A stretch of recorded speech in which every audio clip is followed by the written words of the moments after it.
Il y a dans l'univers de la Japanimation des figures emblématiques, des pionniers devant lesquels nous ne pouvons que nous incliner. Les studios Gainax en sont un exemple. Partis de rien, ils ont marqué à jamais l'industrie avant de faire faillite, laissant néanmoins derrière eux un souvenir indélébile dans le cœur des fans. Aujourd'hui, nous nous penchons sur le règne et la chute de l'équipe à l'origine d'Evangelion, Fooly Cooly ou encore Gurren Lagann. Bienvenue dans ce troisième épisode de Culture Otaku. Tout commence en 1981 à l'université d'Osaka. 7 jeunes étudiants se retrouvent après les cours pour partager leur vie de geek. Passionnés par Star Wars ou Indiana Jones, ils ne passent évidemment pas à côté de l'étoile montante de la pop culture, Gundam. Ils aiment tellement cette série qu'ils se feront une promesse, celle de créer leur propre studio d'animation et produire le nouvel animé de mecha qui détrônerait Gundam. Afin de se faire connaître du grand public, ils rejoindront le staff de la Daikon, une convention annuelle servant à présenter différentes œuvres de science-fiction. Leur tâche, animer la séquence d'ouverture de l'événement, une responsabilité immense qu'ils prendront quelque peu à la légère, puisqu'aucun d'entre eux n'avait fait d'animation auparavant. Ils apprendront donc sur le tas et en quelques semaines leur travail sera terminé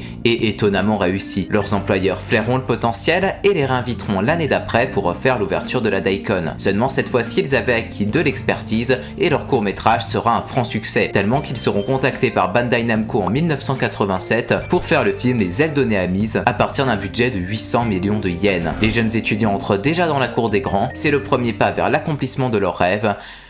Ou pas. Ce film est un désastre commercial car malgré leur savoir-faire, l'équipe reste trop jeune pour disposer d'une organisation correcte. Ils passeront donc une année financièrement chaotique durant laquelle ils ne survivront que grâce à la vente de produits dérivés jusqu'à ce que Bandai les recontacte pour un projet d'une toute autre nature.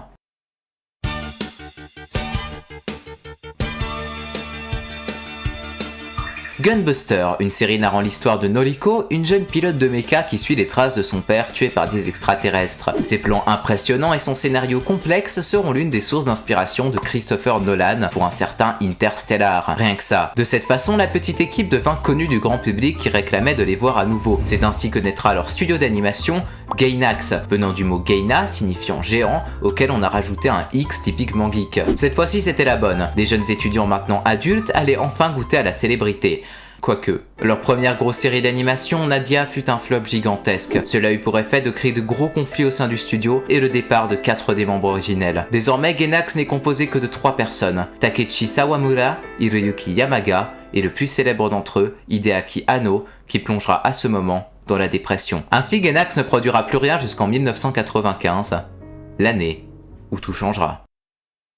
Count what you have now, don't count what you don't have.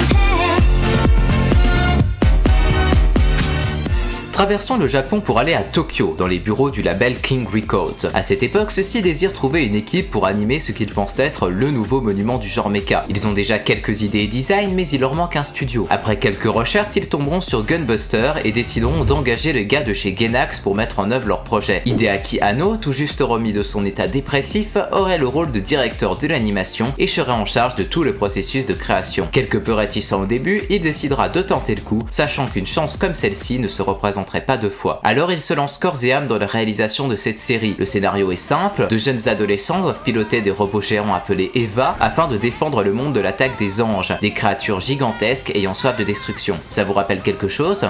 C'est normal, voici la naissance de Neon Genesis Evangelion. La production durera 1 an. Le manque d'effectifs et de budget rendra la vie au sein du studio Gainax catastrophique. Mais le 4 octobre 1995, le premier épisode verra le jour sur TV Tokyo. Ce jour-là, le monde de la Japanimation fut à jamais renversé. Ce jour-là, une légende a vu le jour. Au fil des semaines, le bouche à oreille fait son effet. Très vite, tout le monde se met à parler d'Evangelion et de ses personnages hauts en couleur. Hideaki Anno travaille d'arrache-pied pour produire des scènes d'action de plus en plus époustouflantes. Le public est scotché, ils assistent à la naissance de la plus grande franchise d'animation japonaise de tous les temps. Des figurines, des posters et même des paquets de Doritos à l'image de la série seront vendus, ce qui remplira les caisses de Gainax comme jamais auparavant. Il y a à peine 1 an, il mordait la poussière, désormais, il touche les étoiles. 15 ans après, Hideaki Anno a réussi, il a dépassé Gundam pour créer le nouveau classique du genre mecha. Mais tout n'allait pas se passer comme prévu. Après la diffusion de l'épisode 23, Hideaki Anno fera un burn-out, ce qui le replongera dans la dépression. Il changera complètement le script prévu pour inventer sa propre fin. Entre références bibliques et réflexions philosophiques, les derniers épisodes d'Evangelion choquèrent une grande partie de l'audimat, les combats de robots géants ayant laissé place à une ambiance sombre et déprimante. Les animateurs ayant du mal à suivre les exigences étranges d'Hideaki Anno, certains plans ne seront même pas colorisés, donnant une fin précipitée et brouillonne. C'est ainsi que fut créée la fin à la Gainax, une conclusion dénuée de logique et sortant souvent du contexte de la série. C'est ce que l'on appelle dans le langage du théâtre un Deus Ex Machina, procédé qu'ils réutiliseront dans beaucoup de leurs productions en référence à la fin d'Evangelion. Seulement à l'époque, le public fut très réticent quant à ce revirement scénaristique soudain, tellement que Anno fut obligé de refaire une fin un an plus tard sous la forme d'un long métrage intitulé The End of Evangelion. Cela eut pour effet de causer une certaine instabilité financière chez Gainax, tellement qu'en 1999, Takeshi Sawamura, le directeur du studio, fut arrêté et emprisonné pour fraude fiscale. Mais au fil des années, le public regagne de l'intérêt pour Neon Genesis Evangelion. De nombreux adultes se penchent sur les messages religieux de l'œuvre et commencent à analyser l'histoire de Hideaki Anno. Petit à petit, le blason de Gainax est redoré et le studio se remettra au travail, ce qui nous amène en 2000. À cette époque, Gainax fait un partenariat avec Production IG, un studio autrefois réputé pour le cultissime Ghost in the Shell et qui a depuis produit des grosses licences comme L'Attaque des Titans, IQ ou Psycho Pass. Leur objectif était de faire quelque chose de différent, une série unique en bien des aspects qui brillera de par sa qualité d'animation certes, mais également son originalité, quelque chose comme Fooly Cooly. Quand je pense à Fooly Cooly, de nombreuses choses me viennent à l'esprit. Des robots, du sexe, une fille sur une moto qui tape des piétons avec une basse, oui, beaucoup de choses. Pourtant, encore aujourd'hui, je serais incapable d'établir un lien entre tous ces éléments. Pourquoi ? Parce qu'il n'y en a pas. Fooly Cooly, c'est un patchwork d'animations colorées et d'idées délirantes, le tout avec une bande-son exceptionnelle du groupe The Pillows, les oreillers, que je vous invite grandement à aller écouter sur YouTube. Cette œuvre est résumée très simplement par ce dialogue. Narda, bon maintenant tu vas parler. Au juste c'est quoi, Fooly Cooly? Aucune idée. Et non, on n'en sait rien, mais ça ne nous empêche pas de prendre notre pied à le regarder. Et beaucoup de gens ont dû penser comme moi, puisque l'anime a eu une excellente réception auprès du public. Gainax avait tellement gagné en influence qu'ils ont même pu se permettre d'épauler un petit studio à l'époque du nom de Shaft, studio qui par la suite produira des monuments tels que Madoka Magica ou encore les Monogatari Series. Bref, c'était l'âge d'or de Gainax, l'époque où tout allait bien, c'était avant 2006. L'année où Hideaki Anno eut l'idée de refaire sa licence phare Evangelion en une série de films avec une animation remise au goût du jour. Seulement, Anno voulait avoir le plein pouvoir sur la direction du projet. Il quitta donc Gainax pour fonder son propre studio, Kara. À ce jour, Kara continue de produire les rebuilds d'Evangelion, le dernier en date étant sorti il y a quelques mois. Désormais, Hiroyuki Yamaga se retrouvait seul. L'équipe de 7 personnes composée au début avait disparu, il n'y avait plus que lui au milieu d'une industrie de plus en plus sélective. En 2007, il utilisera tout le budget du studio pour tenter un coup de poker. Ce pari osé a un nom en 4 mots, c'est Tengen Toppa Gurren Lagann. Do the impossible, see the invisible. Row, row, fight the power, touch the untouchable, break the unbreakable. Row, row, fight the power. À cette époque, un homme du nom de Hiroyuki Imaishi rejoindra le studio. J'en ai déjà parlé, c'est l'une des figures les plus importantes de la Japanimation. Sa créativité hors norme et son expertise feront de Gurren Lagann un vrai monument. Avec l'aide financière qu'ils recevront régulièrement de la part d'Hideaki Anno, le studio réussira à faire de cette série un énorme succès. Et quand on la regarde aujourd'hui, on comprend pourquoi. De l'action, de la romance, de l'humour, Gurren Lagann c'est le condensé de toute l'expertise du studio Gainax, l'achèvement de tout ce qu'ils ont produit jusqu'à ce jour, et sans aucun doute, l'une des meilleures œuvres d'animation jamais créées. Avec le départ d'Hideaki Anno, Hiroyuki Imaishi représente la nouvelle âme du studio. Sa jeunesse et son brin de folie sont le vent de fraîcheur dont Gainax avait besoin, ce qui nous amène à 2010 et leur nouvelle œuvre, Panty and Stocking. Du sexe, de la violence et une animation cartoonesque et colorée purement unique, voilà le nouveau style des studios Gainax. Panty and Stocking, c'est une série multiculturelle hilarante, avec certaines scènes bien trash et des combats époustouflants. De cette manière, Gainax revient au devant de la scène et tout le monde a les yeux braqués sur son nouveau membre, Hiroyuki Imaishi. La suite de l'histoire, vous la connaissez sûrement, Imaishi profitera de sa notoriété pour fonder son propre studio sous le nom de Trigger, embarquant avec lui une grande partie des équipes de Gainax. Et oui, Yamaga est de nouveau seul, décidément, il n'a vraiment pas de chance.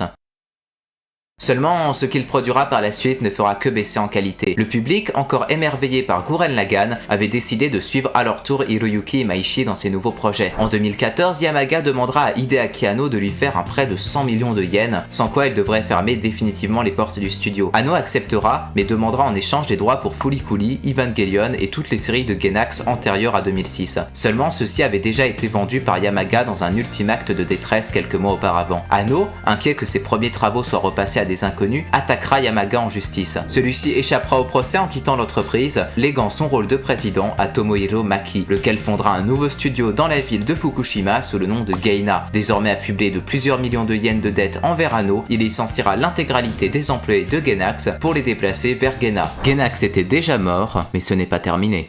En 2019, Anno ne recevra plus aucune nouvelle de Tomohiro Maki quant au remboursement de ses dettes. Furieux, il ouvrira le journal et se rendra compte que ce dernier a été arrêté pour harcèlement sexuel sur des doubleuses mineures. Puis en 2020, Yasuhiro Kamimura reprendra la tête de Gaina dans l'objectif de produire une suite à la licence Gunbuster. Seulement, il fut vite rattrapé par les dettes que le studio a envers Anno et échoua.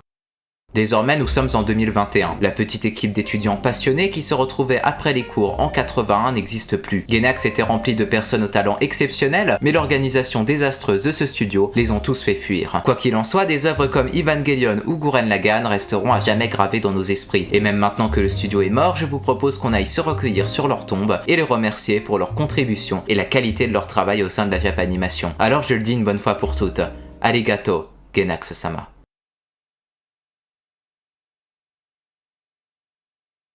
Eh oh, on va vraiment finir la vidéo sur ce paragraphe déprimant? Oh, revenez en arrière plutôt. Voilà, juste là. Imaishi profitera de sa notoriété pour fonder son propre studio sous le nom de Trigger. C'est vrai ça, je n'ai même pas parlé du studio Trigger, alors que celui-ci est quand même devenu l'un des plus aimés au sein de la communauté ces dernières années. Je vous propose qu'on se donne rendez-vous dans le prochain épisode pour parler de la renaissance de l'âme du studio Gainax et de ce réalisateur de génie qu'est Hiroyuki Imaishi. Au menu des gros seins, de la violence, des LGBT, des robots géants et un max de Sakuga, je vous dis à la prochaine pour l'épisode 4 de Culture Otaku, cette fois-ci sur Trigger. Allez, ciao ciao. All